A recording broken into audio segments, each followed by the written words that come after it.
साथियों, डॉक्टर परामर्श में आप लोग का स्वागत है। साथियों, आज फिर हम लोग डॉक्टर कामता साहू के क्लिनिक पे आए हैं और डेंटिस्ट से संबंधित बहुत सारी जो भ्रम है और बहुत सारी लोगों में जागरूकता है उसको लेकर के हम डॉक्टर कामता साहू सर से बातचीत करेंगे। तो जल्द गूंज लाइव न्यूज़ में आप देखेंगे इंटरव्यू डॉक्टर कामता साहू जी का, जो डेंटल्स है, BDS है, MDS है।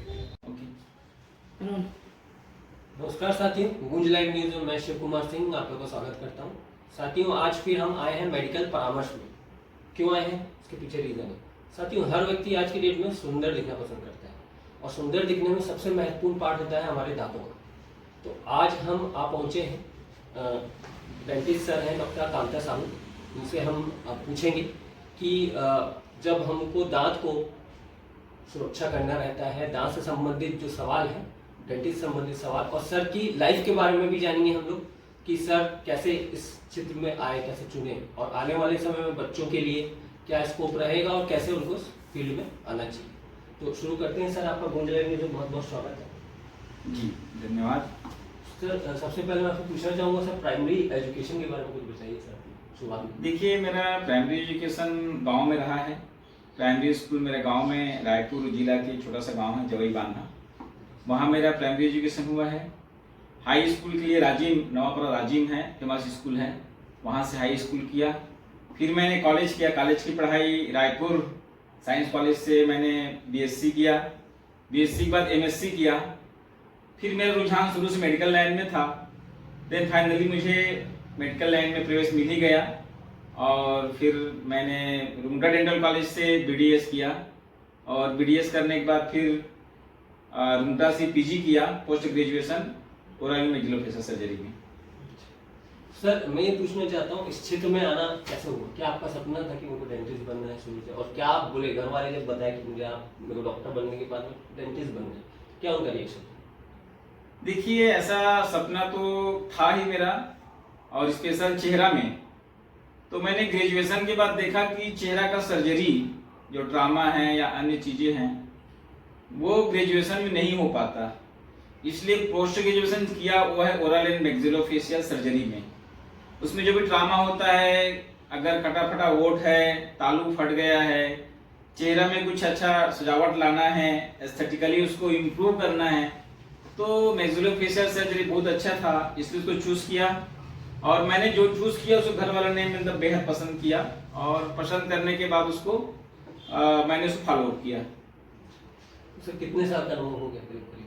मुझे लगभग डेंटिस्ट्री में तो लगभग 11 साल का अनुभव हो गया है, और आफ्टर में जो मैक्सिलोफेशियल सर्जन लगभग मुझे 6 साल का अनुभव है। अच्छा सर, जैसे बच्चों को इस क्षेत्र को चुनना है, भविष्य में कोई बच्चा डेंटिस्ट बनना चाहता है, तो इसके लिए क्या स्कोप है और साथ के साथ वो क्या किस तरीके से पढ़ाई करे, क्या प्रोसेस है, कितनी यूनिवर्सिटी है हमारे छत्तीसगढ़ में, वो डिटेल। देखिए, ऐसा है, जब हमारे टाइम में ऐसा था कि केवल जब छत्तीसगढ़ मध्य प्रदेश साथ था तो केवल इंदौर में 50 सीट हुआ करता था। उसके बाद जब छत्तीसगढ़ अलग हुए तो अलग होने के 4-5 साल के बाद में 3 डेंटल कॉलेज एक साथ खुल गया 100-100 सीट का। पहला था राजनांदगांव का, दूसरा दुर्ग का और तीसरा भिलाई का। तो ऐसे ही 300 सीट पहले ही हो गया। उसके बाद कुछ दिनों के बाद 100 सीट रायपुर में खुल गया और 2 कॉलेज फिर आपका बिलासपुर में खुल गया। इस तरह से 700 सीट एक साथ हो गया। तो छत्तीसगढ़ के हर बच्चों के लिए बहुत अच्छा अपॉर्चुनिटी मिल गया, और पूरे छत्तीसगढ़ ही नहीं, पूरे भारत से यहाँ पर बच्चे आते हैं और पढ़ाई करते हैं। तो मैं तो चाहूँगा 12वीं के बाद नीट तैयारी करें, और नीट तैयारी करके सीधे सीधे वो अपना डेंटल की पढ़ाई कर सकते हैं। और अपॉर्चुनिटी बहुत अच्छा है। लोगों को बहुत सारे कंप्लेन है कि सैचुरेशन आ गया है। जो मेहनत करता है उसके लिए कोई चीज का सैचुरेशन नहीं है। भारत के कोई कोने में जाकर के यहाँ का प्रैक्टिस कर सकते हैं और बहुत अच्छा भविष्य है डेंटल में। ऐसा लोगों का कहना है कि सैचुरेशन आ गया है, तो ऐसा नहीं है। जैसे सर, मैं ये जानना चाह रहा था कि इस जो क्षेत्र में, इस फील्ड में टेक्निकल बहुत सारी चीजें हम लोग जैसे डेंटिस्ट की बात करते हैं, तो उसमें टेक्निकल रूप से बहुत सारी क्रांति है। ये बहुत सारे लोग लगा लेते हैं दांत वगैरह, उसमें क्रांति को कैसे देखते हैं और क्या क्या चीजें? वैसे डेंटल में कहते हैं dental is a art and science. जहाँ साइंस है वहीं आर्ट भी है, कला भी है इसमें। और आजकल इतना ही इम्प्रूवमेंट हुआ है रूट कैनाल ट्रीटमेंट के लिए, लेजर सर्जरी के लिए, और बहुत सारे ऐसा दांत बनते हैं जो आजकल नया नया केट कैम है। और रेडिएशन के बारे में देखा जाए तो बहुत सारे ऐसे सिस्टम आ गए हैं, तो एक्सरे भी तुरंत लो और आपका स्क्रीन पे आ जाता है। तो ये टेक्नोलॉजी है। और रूट कैनाल ट्रीटमेंट पहले लोग बहुत छोटा समझते थे, लेकिन आज इतना टेक्नोलॉजी आ गए हैं कि पेनलेस बहुत सारा सर्जरी और बहुत सारे ट्रीटमेंट हो जाता है। आर्टिफिशियल जो चीजें लगाते हैं उसमें रिस्क है किसी प्रकार? देखिए, आर्टिफिशियल चीजों में दांत में कोई रिस्क नहीं है, क्योंकि दांत जो भी लगाते हैं हम बाहर लगाते हैं और उसमें कोई नुकसान नहीं है। खास करके जिरकोनिया है, मेटल सिरेमिक है, तो ये सब चीजों में कोई नुकसान नहीं है। आज के जमाने में देखा जाए कंपेयर पहले में, तो पहले मोस्टली लोग दांत में लगाते थे चांदी, सिल्वर एमेलगम। तो उसको हम मिलाते थे एमेलगम को मर्क्यूरी के साथ में, तो मर्क्यूरी एक तरह से पॉइजन है और हमारे मुंह में लगे रहते थे, तो कहीं न कहीं पार्ट शरीर में जाता था जो नुकसानदायक था।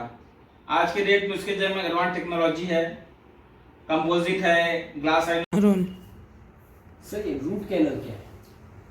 रूट कैनाल बेसिकली जब हमारा दांत सड़ जाता है तो दांत में सड़न धीरे धीरे जड़ की तरफ बढ़ता जाता है, या हमारे दांत के जो कैनाल होते हैं, जैसे ये दांत का रूट है और रूट के बीच में देख रहे हैं होल है, कैनाल है। तो रूट कैनाल का जो अगर इन्फेक्शन चला गया है तो ऊपर से उसको ड्रिल करके होल करते हैं, दांतों को सफाई कर देते हैं और सफाई करके जहाँ तक सड़न है, सड़न वाला पार्ट को निकाल देते हैं।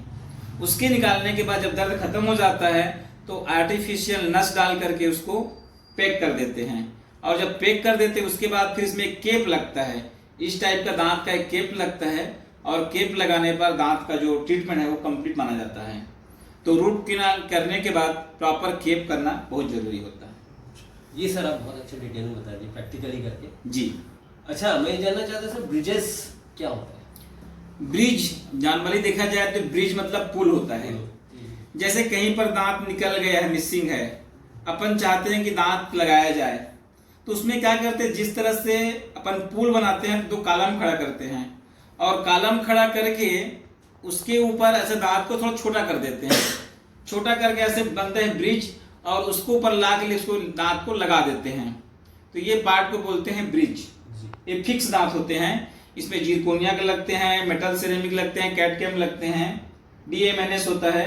इस तरह 3-4 टाइप के दांत है, जो दांत कलर का होता है, और दांत लगाने से वो दांत प्रॉपर फंक्शन करने लग जाता है। तो ये है। ये भी ब्रिज वगैरह लगा तो लोगों में एक भ्रम है कि नस वगैरह पे इफेक्ट करता है उसका और पेन काफी दिन तक रहता है, ऐसा कुछ है क्या?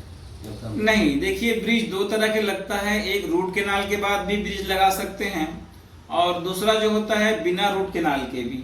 तो बिना रूट कैनाल के ब्रिज लगाते हैं तो थोड़ा चांस रहता है सेंसिटिविटी का, क्योंकि दांत का एक लेयर को हम घिस करके निकाल देते हैं, उसके ऊपर ब्रिज लगाते हैं। दूसरा होता है रूट कैनाल के बाद केप जब लगाते हैं तो उसमें सेंसिटिविटी के चांस नए के बतौर होते हैं। कई बार रूट कैनाल करने के बाद भी एसेसरीज कैनाल होते हैं, उसमें इन्फेक्शन का चांस रहते हैं, तो कभी कभार सेंसिटिव हो सकता है, पर ऐसा बहुत बड़ी समस्या नहीं होती।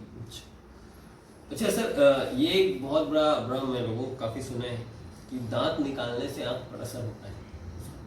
देखिए, दांत निकालने से आंख पर असर होता है, ये कॉमन सवाल पूछे जाते हैं।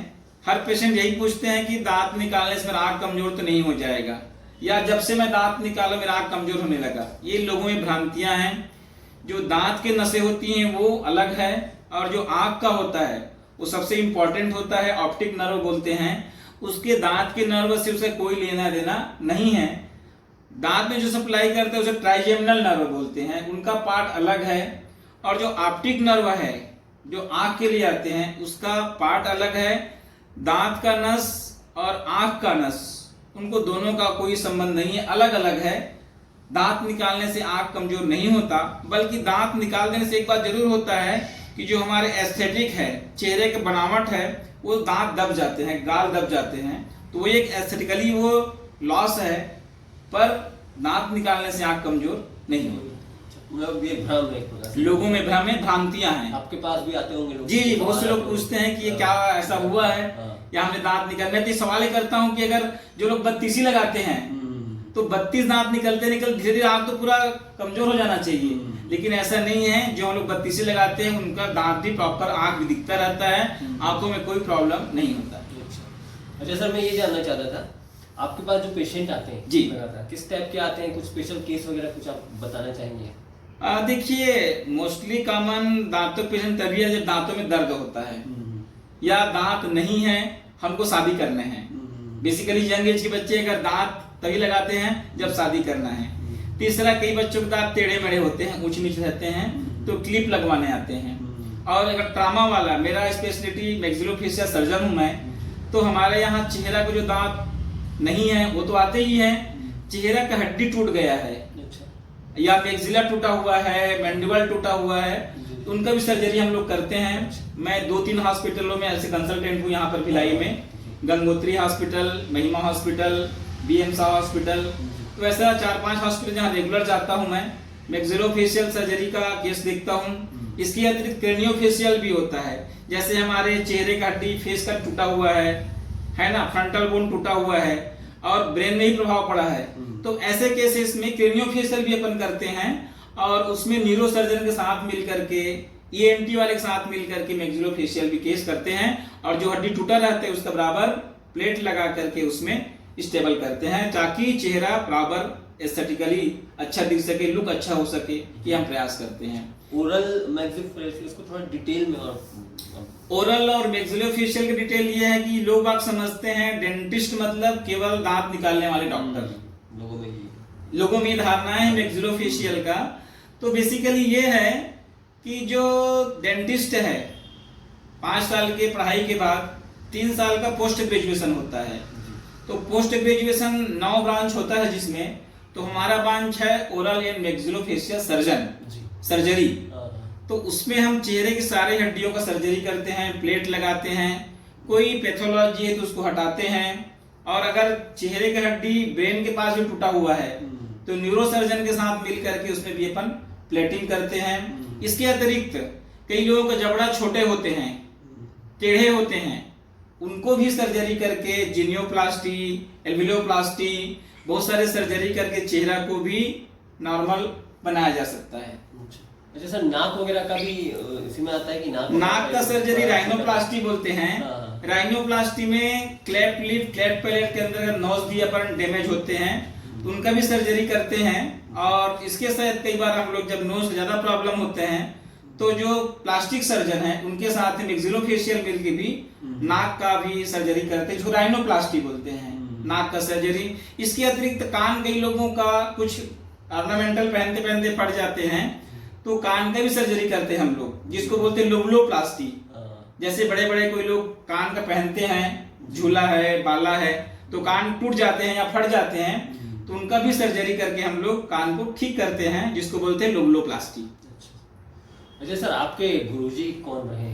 कौन आपका? हमारे जो गाइड थे, बेसिकली ग्रेजुएशन में तो बहुत सारे टीचर्स रहते हैं, तो पोस्ट ग्रेजुएशन में हमारे जो टीचर्स मुंबई से आते थे, डॉक्टर सबनीस, राजेश सबनीस, वो हमारे गाइड रहे हैं। गाइड हमको 3 साल तक गाइड करते हैं, उसके अंदर में हम लोग रिसर्च करते हैं, और रिसर्च करके फिर हम लोग उस स्टडी को देखते हैं। जैसे मेरा स्टडी था कि अपन इंजेक्शन को मुंह के पास लगाएं और कमर में लगाएं, तो दोनों में क्या अंतर होता है।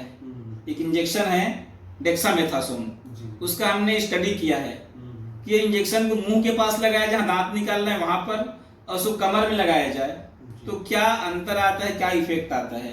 तो हमने देखा कि जो इंजेक्शन स्वेलिंग कम करने के लिए है, अगर दांत के पेरीफेरी में लगाया जाए तो दांत को ज्यादा बेनिफिट मिलता है एज कंपेयर कमर में इंजेक्शन लगाने से।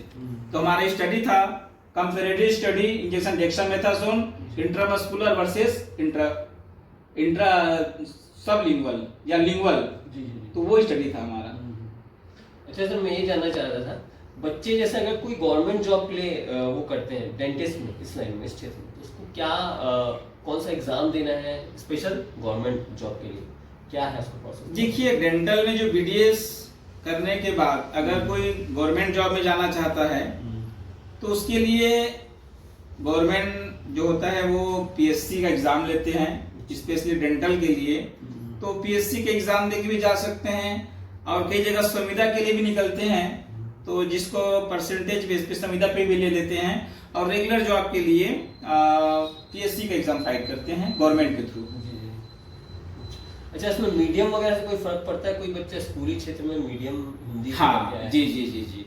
देखिए ऐसा है कि हमारे अभी तक के हिंदी मीडियम वाले बच्चों को डायरेक्टली इंग्लिश मीडियम पढ़ना पड़ता है डेंटल में जी। तो थोड़ा शुरू में प्रॉब्लम तो होता है, लेकिन ऐसा बहुत बड़ी समस्या नहीं है कि हिंदी मीडियम के बच्चे डेंटल की पढ़ाई नहीं कर सकते, मेडिकल की पढ़ाई नहीं कर सकते। ये भ्रांतियां हैं, लोग मेहनत करते हैं।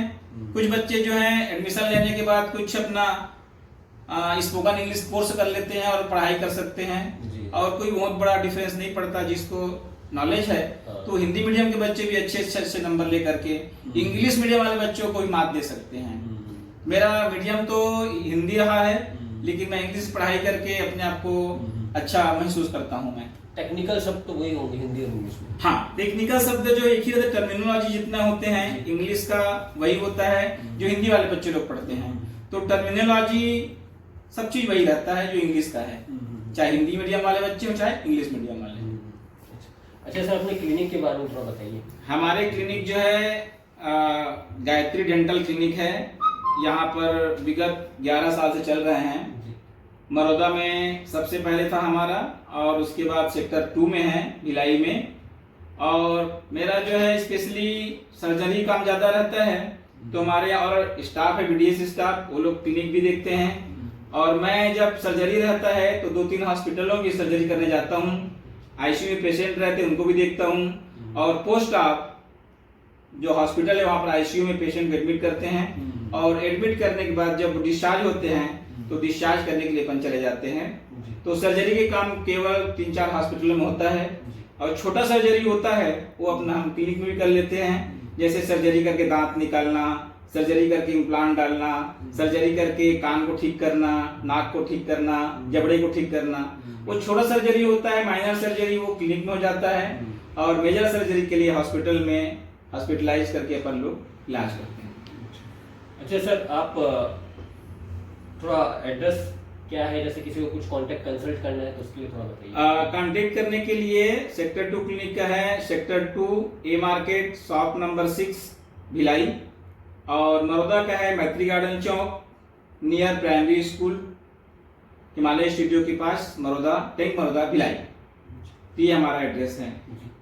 अच्छा, आप संदेश आखिर में क्या देना चाहोगे लोगों को? मैं तो यही कहना चाहूंगा डेंटल के बारे में। लोग बाग जैसे किडनी का सर्जरी हुआ, हार्ट का सर्जरी हुआ, पेट का सर्जरी हुआ, तो लोग लाखों खर्चा कर देते हैं, लेकिन डेंटल ट्रीटमेंट के नाम पे लोग बाग घबराते हैं। एक ही बात बोलते हैं कि दांत निकाल दीजिए, लेकिन मैं लोगों को ये कहना चाहता हूँ डेंटल के बारे में कि जब तक हमारा पेट सही नहीं रहेगा तो हमारे शरीर में बहुत सारी बीमारी घर बन जाते हैं। तो हमारे खाना का जो पाचन है मुंह शुरू हो जाता है, जैसे मुंह में अमाइलेज एंजाइम होता है। जब तक दांतों से खाना को अच्छे से नहीं चबाएंगे तब तक के वो खाना प्रॉपर पचता नहीं है। इसलिए शरीर के स्वास्थ्य रखने के लिए दांत का बहुत उपयोगिता है, सलाइवा का बहुत उपयोगिता है। जब तक हम ओरल हाइजीन मेंटेन नहीं करेंगे तो हमारे बहुत सारी बीमारियां मुंह के माध्यम से पेट में जाता है और पेट से सारे शरीर में हो सकता है। इसलिए मुंह को ठीक रखना, स्वस्थ रखना, दांतों को अच्छे रखना लाइफ के लिए बहुत जरूरी है। लोगों को हर 6 माह में अपना डेंटल चेकअप जरूर कराना चाहिए ताकि शरीर को होने वाले नुकसान से वो बचा जा सके। हमारी शुभकामनाएं सर आपके साथ में, और जी जी आप ऐसे ही आगे बढ़े। और तो साथियों, आपने आज देखा, आज हमने बात किया डॉक्टर परामर्श में, डॉक्टर कामता साहू जी के पास आए और जाने, और आप लोग भी जाने क्या क्या बहुत सारी भ्रांतियां हैं और किस तरीके से अपने दांत को स्वस्थ रखना चाहिए। क्योंकि आज की दौर में, आज के डेट में, आज के समय में हर कोई सुंदर रहना पसंद करता है और स्वस्थ रहना पसंद करता है। तो उसके लिए सर जी की सारी बात को आप ध्यान से सुने और उस हिसाब से लाइफ ब्रश जैसे 2 बार करें, और किसी को कोई परेशानी तो 3 बार करें। उसके अलावा जो बहुत सारी जो बातें सर ने कही है उस पर आप लोग गौर करें। और अगर किसी को कोई कंफ्यूजन है तो नंबर दिए गए हैं नीचे, सर का नंबर है सेक्टर 2 में और मरोदा में 2 जगह, गायत्री क्लिनिक के नाम से, डेंटल क्लिनिक के नाम से है। आप लोग कांटेक्ट कर सकते हैं, हमसे ही संपर्क कर सकते हैं। और आगे फिर इसी कड़ी में डॉक्टर साहब लोग के साथ फिर किसी मुलाकात करेंगे, फिर कुछ जानेंगे डॉक्टर परामर्श में। फिलहाल के लिए गूंज लाइव न्यूज से मैं शिव कुमार सिंह विजय चाहता हूँ। नमस्कार सर।